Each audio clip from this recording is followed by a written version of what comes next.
Thank you for joining in, and today we're going to take a look at Keyboard Magazine, issue August 1985. That's almost 35 years ago. A great issue, great colors. I really love the vibrant colors of this. And of course, as you've seen before, Korg had the first couple of pages in Keyboard Magazine for many years. And here's the SDD 2000 MIDI sampling delay. I have made a video about that, so check back on my channel for more info. And of course the great Korg Poly 800, fully professional, digitally programmable, MIDI interfaceable, surprisingly portable, unbelievably affordable, the Korg Poly 800, as they so said it themselves. And we have the content of this issue. The letters to the editor is always interesting to read. Always someone complaining about something they've read or something the journalists have said. And next month in Keyboard, a great little thing where you can see what's happening next in the next couple of issues. NAMM 85 was at the door, and here we have it, the Emulator 2. We set the standard, now we've raised it. It's the slogan of EMU back then. That's a nice piece of gear. I just love how it looks. It's so 80s. Love it. I'm only sad I don't have one, but they've risen so much in price. Another great ad for the Seal DK600. And check out the Commodore 64 on top there, running some software. And check out the two expanders as well. Very cool pick. And a little on-stage profile on Jay Winding, Scott Plunkett, on the road with Don Henley. And it looks like they're using Emulator 2 as well, and Roland Super Jupiter, and DX7 among other things. The DX7 was very hot back then, of course. The Alesis XT Reverb. I've never actually seen that myself, so if you have any experience with that, please let me know in the comment section. I'd love to hear how it sounds. And that's a very young Amy Grant up there with her keyboard tech. Another Emulator 2 and a DX7. The DX7 was widely popular back then. Claude Schnell of Dio, Ronnie James Dio. All those metal bands back then had a large keyboard rig in the background doing a lot of sounds, and he's no different. He's using a DX7, Emulator 2 again, all the usual stuff for high-end profiles back then, the Kawaii MIDI pianos, and some reviews of sheet music. A standard feature of Keyboard Magazine. You can order some back issues, I guess. More reviews, the Quantec room simulation. I remember Quantec being quite big, doing stuff like that. Reflection Perfection, and cartridges for the DX7. And sounds on cartridges were very big back then. And here it starts, the main feature of this issue, Keyboards in Japan. A portrait of a nation and its music. That's a very cool setup. Yellow Magic Orchestra and the top pick there. A lot of pioneers, synth pioneers came out of Japan. A nice ad for the Casio CZ101. Casio were a big company back then on synthesizers. Now they're only doing keyboards. Isao Tomita. Did I say that right? I don't know. Let's see if we can pick something out. Yes, behind him on his left side, to the right for us, it's Synclavier.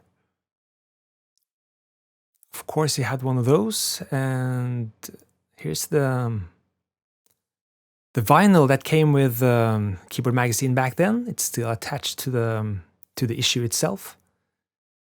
And they ask him and talk about the Synclavier in this article. You can't see it, but he says that there's no official Synclavier agents in Japan, so if his breaks down, he's in trouble. And even then, it might have been expensive to fly in a tech from New England, I suppose, even for high-end high rollers like himself back then. Yellow Magic Orchestra, Sakamoto.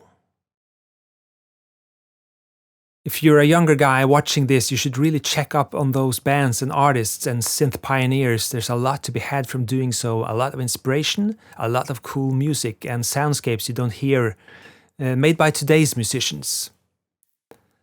And some features on classical piano, jazz pianists.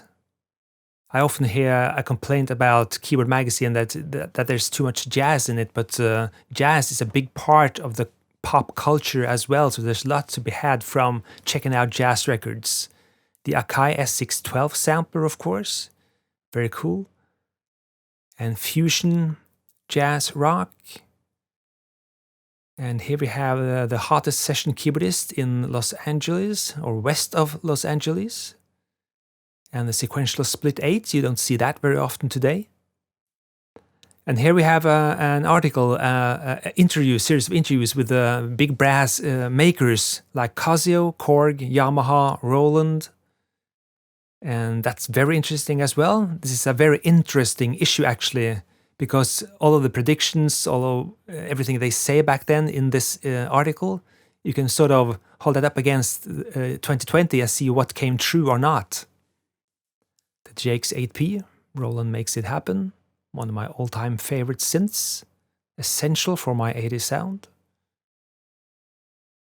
The Roland Music Station.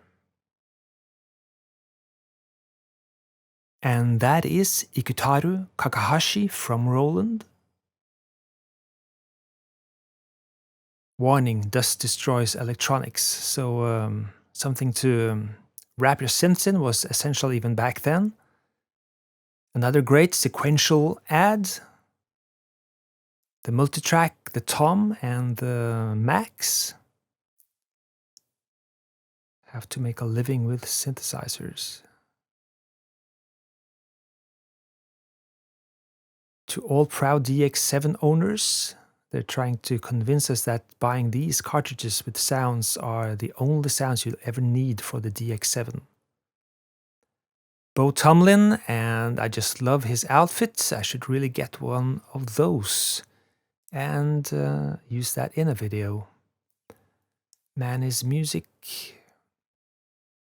There's actually less and less colorful ads the longer out in the issue we go. That seems to penetrate every issue of Keyboard Magazine. Less and less color ads. I stand corrected immediately, of course, with this great Ensoniq Mirage ad. There's no end to the sounds you can play with the Mirage digital sampling keyboard.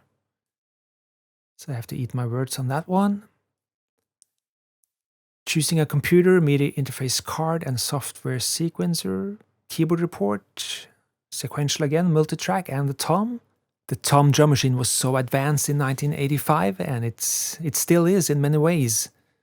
You could do stuff with that you couldn't do with any other drum machine, especially in the MIDI department in 1985. Keyboard back issues, there we have it. And Audio Technica with a multitrack tape recorder. And another keyboard report on notation sequencing, and that's Mark of the Unicorn. You see there, a very early version for Macintosh. Books, synthesizers and computers, synthesizer basics. And here's the 4th annual Synclavier Summertime Seminar. For 5 days, it seems. Lectures, private instructions, workshops, and guest lectures, none other than Trevor Horn and Steve Lipson. Where's my DeLorean? I'd love to go back to that. Some Frankie Goes to Hollywood intel, I'm sure. Love those records. Tascam. And more Quantec, mono in, stereo out, room simulator. Never used that one. Keyboard giveaway, some spec sheets. The last couple of pages were short notices on new gear. And here's Herbie Hancock. And I love his watch. Check that out and check out mine.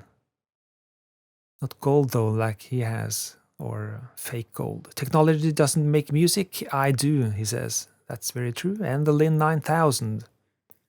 The sequencer of choice for stock Aiken Waterman. I'll get back to that in a later video. And the DX from Oberheim drum machine with the stretch module. And Yamaha, of course, at the end, the DX7 and the little guitar-like KX5. And that's issue August 1985 Keyboard Magazine. And I actually have 2 of those issues, so if you're locally based around where I live, you can come and pick up this other issue if you want to for a very decent price.